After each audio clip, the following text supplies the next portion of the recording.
I made a decision with my team and with him. I needed, again, you go back to the intentionality, and I really looked at this role that you have of being a friend, and being a friend is not about turning your back on somebody when they do something that you find fucking deplorable or when you find disgusting. Your job as a friend is to make sure they don't do it again. And your job now, as this guy's being a father, is to step in there and say, hey man, where are you at? Like, what are you doing? What kind of work are you doing? Where are you? Like, that's what being a friend is. And everybody in my life was like, worst idea in the world. You cannot do that. You cannot do that. And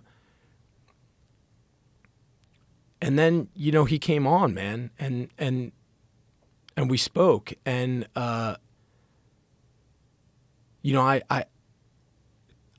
was weird because I found so many of the same themes and so many of the same, the heart of what I found in that LWAP community I found in Shia. The level of disgust, the level of work, the level of commitment, the level of shame, the level of time spent, this fluency with his victim. And I had no interest in exonerating him or saying or saving him in any way. I wanted to check on him and I wanted to see how he was doing.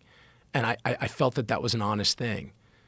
And you know, just the fact that I had him on, I got, you know, an enormous amount of backlash, you know, an enormous amount of, for really the first time kind of as like a public person, just like kind of hatred. And the fact that I had given somebody who could have, you know, who may have done these things that this woman says, you know, that really hurt people. And I felt fucking terrible about that, man.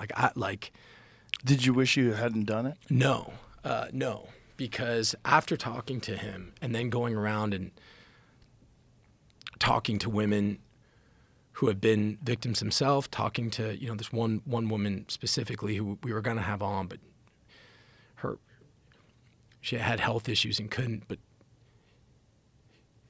you know what I've found is so many people have reached out who said, like, I was in that place. Like I was in that place where he was. I was in that place where I was, whether I was abusive or not abusive, I was getting there. And the drugs and the alcohol were getting the better of me. And I mean, really what, you know, he was 2 years sober at the time that I had him on. And I thought really what it was like a real meditation and shame, you know? And I thought that, you know, what this woman said to me was, you know, there's so many places and platforms for women to go to. There's shelters, there's places to go to talk about the abuse, to be there to help people after the fact. But who is talking to these fucked up young men who are committing the abuse? Who is talking to them and saying, dude, don't do that?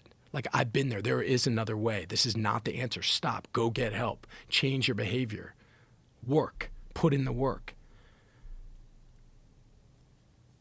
And I just, you know, I ultimately felt, you know, that what he said could have a real positive effect. And I believe, looking back on it now, again, man, it's like, you know, what are you going to do? You can weigh the comments of people who have told you, you know, you're the worst guy on earth for doing it, or you can weigh the comments of the people who say, hey man, that thing saved my life, or you know what I mean? Yeah. I can't look at it that way.